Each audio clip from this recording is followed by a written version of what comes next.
بسم اللہ الرحمن الرحیم۔ السلام علیکم۔ درویش کی نصیحت۔ دوستو، روایت ہے ابن عساکر سے کہ صدقہ بن یزید نے ملک طرابلس میں 3 قبریں بلند زمین پر دیکھی۔ پہلی قبر پر لکھا تھا کہ زندگی کا آرام وہ شخص نہیں پا سکتا کہ جس کو یقین ہے کہ موت آئے گی اور ہمارا ملک ہم سے چھین لے گی اور قبر میں ہم کو سلا دے گی۔ دوسری قبر پر لکھا تھا کہ زندگی کا آرام وہ نہیں پا سکتا جس کو یقین ہے کہ ذرے ذرے کا سوال ہوگا اور اپنے کیے کا بدلہ پائے گا۔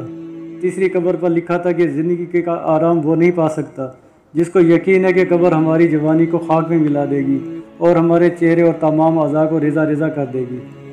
یہ دیکھ کر مجھ کو تعجب ہوا اور میں اس کے قریب والی آبادی میں گیا۔ ایک بوڑھے شخص سے میں نے ان قبروں کی حالت دریافت کی۔ اس نے کہا 3 بھائی تھے، ایک ان میں سے بادشاہ کا ملازم تھا اور لشکر کا سپہ سالار تھا، دوسرا مالدار سوداگر تھا، تیسرا درویش تھا اور رات دن عبادت کرتا تھا۔ جب اس درویش کے انتقال کا وقت آیا تو اس کے دونوں بھائی اس کے پاس آئے اور کہنے لگے، اگر تم کو کچھ وصیت کرنی ہے تو کرو۔ اس نے جواب دیا کہ نہ میرے پاس مال ہے، نہ مجھ پر کسی کا قرض ہے، نہ میرے پاس کچھ اسباب ہے، لیکن تم سے اس بات پر اقرار لیتا ہوں کہ جب میں مر جاؤں تو اس ٹیلے پر دفن کرنا اور میری قبر پر لکھ دینا کہ زندگی کا آرام وہ نہیں پا سکتا جس کو یقین ہے کہ ذرے ذرے کا سوال ہوگا اور اپنے کیے کا بدلہ پائے گا۔ اس کے بعد 3 دن تک برابر میری قبر کی زیارت کرنا، اس سے تم کو نصیحت ملے گی۔ پھر بعد مرنے کے دونوں نے 3 دن تک برابر اس کی قبر کی زیارت کی۔ تیسرے دن سپہ سالار نے زیارت کر کے جانے کا قصد کیا تو قبر کے اندر سے دیوار گرنے کی آواز سنی۔ خوف سے کانپنے لگا اور ڈرتا ہوا اپنے مکان چلا گیا۔ رات کو اپنے بھائی کو خواب میں دیکھا اور پوچھا، اے بھائی وہ کیسی آواز تھی؟ کہا فرشتے نے مجھ سے کہا کہ فلاں دن ایک مظلوم نے تجھ سے فریاد کی تھی اور تو نے اس کی مدد نہ کی۔ یہ کہہ کر ایک گرز مارا۔ یہ آواز اسی گرز کی تھی۔ جب صبح ہوئی تو اس نے اپنے بھائی سوداگر اور اپنے دوستوں کو بلا کر کہا کہ اب میں تم لوگوں کے درمیان نہیں رہوں گا اور بادشاہ کی صحبت اور ملازمت کی مجھ کو حاجت نہیں۔ اسی وقت عیش و آرام دنیا کا چھوڑا اور اپنے پروردگار کی عبادت میں مشغول ہوا اور پہاڑ کا راستہ اختیار کیا۔ جب اس کی وفات کا زمانہ آیا تو اس کا بھائی سوداگر آیا اور کہا، اے بھائی اگر کچھ وصیت کرنا ہو تو کرو۔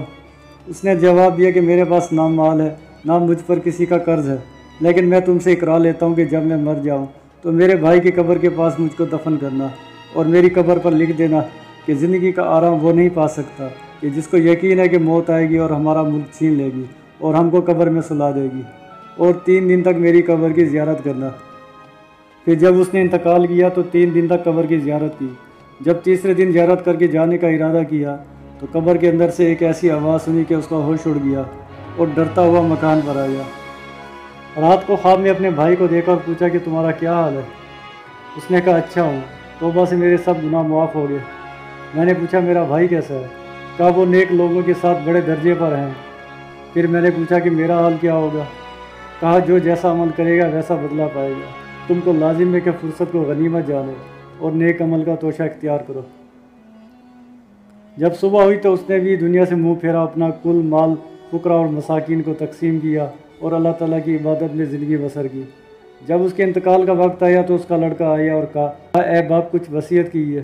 باپ نے جواب دیا کہ میرے پاس مال نہیں کہ وصیت کرو، لیکن تجھ سے اس بات کا اقرار لیتا ہوں کہ جب میں مر جاؤں تو اپنے دونوں چچا کی قبر کے پاس مجھ کو دفن کرنا اور میری قبر پر لکھنا کہ زندگی کا آرام وہ نہیں پا سکتا جس کو یقین ہے کہ قبر ہماری جوانی کو خاک میں ملا دے گی اور ہمارے چہرے اور تمام اعضاء کو ریزہ ریزہ کر دے گی، اور 3 دن تک برابر میری قبر کی زیارت کرنا۔ جوان لڑکے نے 3 دن تک قبر کی زیارت کی۔ تیسرے دن قبر سے ایک خوفناک آواز سنی اور غمگین ہو کر گھر آیا۔ رات کو اپنے باپ کو خواب میں دیکھا۔ اس نے کہا کہ تو بھی جلد ہمارے پاس آئے گا، اپنے سفر کا سامان درست کر اور جس گھر میں تجھ کو آنا ہے اس کے واسطے مستعد ہو جا، اور دنیا داروں کی مانند بے فکر نہ ہو کہ موت کے وقت تجھ کو افسوس اور شرمندگی ہو۔ جلدی کر اور جلدی کر اور جلدی کر۔ راوی بیان کرتا ہے کہ اس لڑکے نے جس رات کو یہ خواب دیکھا تھا اس کی صبح کو میں اس کے پاس گیا۔ اس نے خواب کا حال مجھ سے بیان کیا اور کہا کہ میری زندگی کے 3 مہینے یا 3 دن باقی رہ گئے ہیں، کیونکہ باپ نے 3 بار مجھ سے تاکید کی۔